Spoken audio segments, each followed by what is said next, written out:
Good morning, this is Jeff with Sewer Tech Northwest. We're at 14880 Southwest Bonnie Bray Street here in Beaverton. We are located on the back side of the house. I generally describe things as if you're standing in the street facing the front of the home. So line exits out the rear of the house here, but very near the rear right corner, about 5 feet in from that corner, basically facing out to the little shed. So 4-inch cast iron clean out. Someone's sheared a piece of this off here, I'm sure doing a sewer scope, possibly drain cleaning at some point in the past. So this piece was kind of sitting in here. I'll try and configure it back in. The only risk you run leaving that thing there is if someone's not careful, next time they take that off there and don't notice it, you could drop a piece of cast iron in. So at this point, the flange has been beat up enough times from opening it.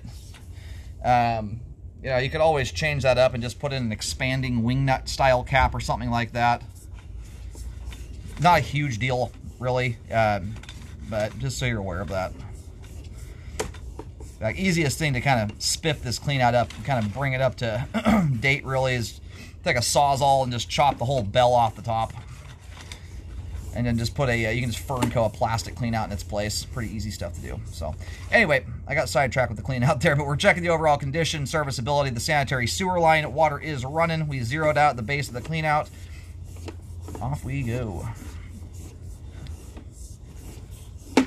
I love these neighborhoods like this where they had the foresight and planning to actually run the lines down the hillsides out back and take advantage of all the natural slope and grade. Unfortunately, there's a fair amount. A lot of these homes out here do this, but there's a good portion that don't. Anytime you try and run a sewer line out to a street like this out front when you're sitting below grade, you almost always end up with a big nasty belly in the sewer line or something like that. So beautiful sewer line, all cast iron. I mean, for its age and everything, that is fantastic looking, and it's solid cast iron all the way to the main, which is a very, very rare thing to have. Other than about 2 parts of town, you almost never see this. Typically speaking, this era, the line would have swapped over to concrete pipe about 5 feet in, and that does not hold up anywhere near as good as cast iron does. So the one thing you will want to do, and we'll give this a good look over as we come back, but so far I haven't seen anything fatal or scary going on. It's an older pipe material. It's an oldie but a goodie, but nothing lasts for forever. So with the advent of trenchless epoxy liners nowadays, where you can update these sewer lines without even digging a hole, it really behooves you to keep an eye on the sewer line. I recommend any older lines like this, you rescope that every 2 years just to monitor them. Things happen environmentally, you know, root intrusions, for instance. One day they're not there, and the next day they are. You know, stuff changes over time, and the pipe materials themselves can start wearing out. Cast iron, if any cast iron sits in the ground long enough, it's inevitable end result. Well, the flow line will generally rot out at some point in the future, and that can take a long time to happen. Pipe joints can also start opening up to the ground. So what you want to start watching for is any signs that any of that stuff is occurring as the future goes on. What you're trying to avoid is the line wearing out so far that it opens to the ground, where hydro erosion can take place, and it can cause slow but sure progressive settling. Sometimes aggressive depending on how things go, but typically it's a slow but sure thing. So it's worth keeping an eye on.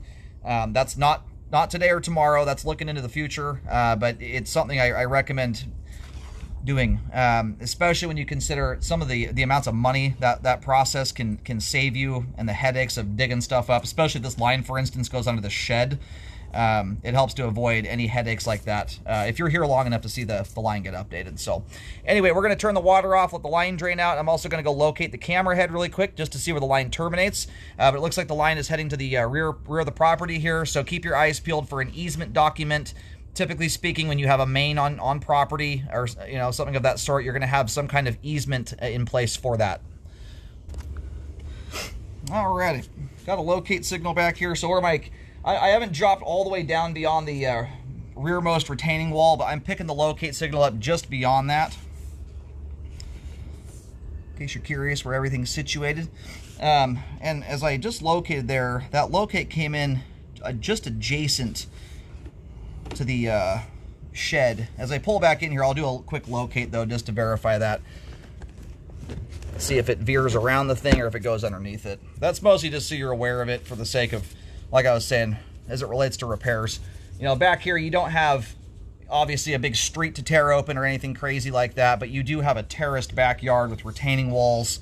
So that's why I say it's a very good idea. I've been doing this for 13 years now in Cameron, almost 25,000 sewer lines. Done plenty of drain cleaning and repairs on top of that, and the last thing I want to see someone have to do is dig up a trench they don't need to. So just rescope it periodically and keep an eye on things. You can save yourself from some headaches there. You can update a sewer line however you want to. I've become a pretty big fan of those epoxy liners. They're pretty cool.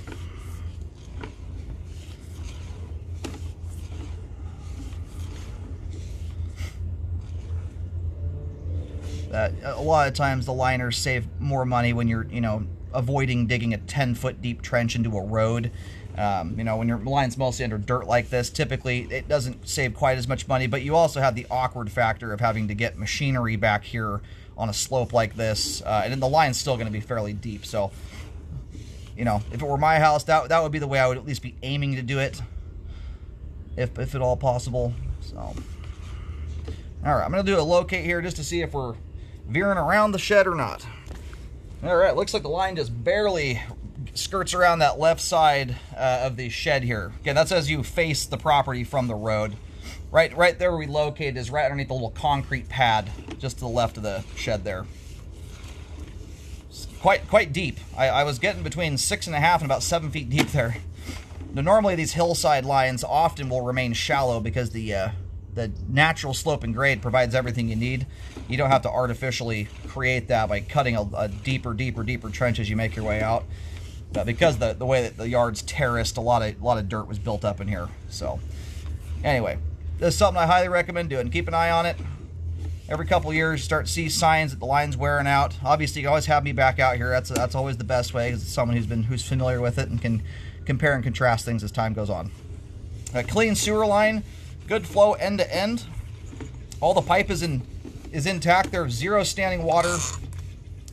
Sewer line is functioning properly at this time. One thing I will tell you, if you're newer to older homes like this and older pipe materials, cast iron just naturally has a rougher texture to it. You can see how it gets some of that rust flake that builds up in there naturally, and on its own, it's just a rougher pipe material.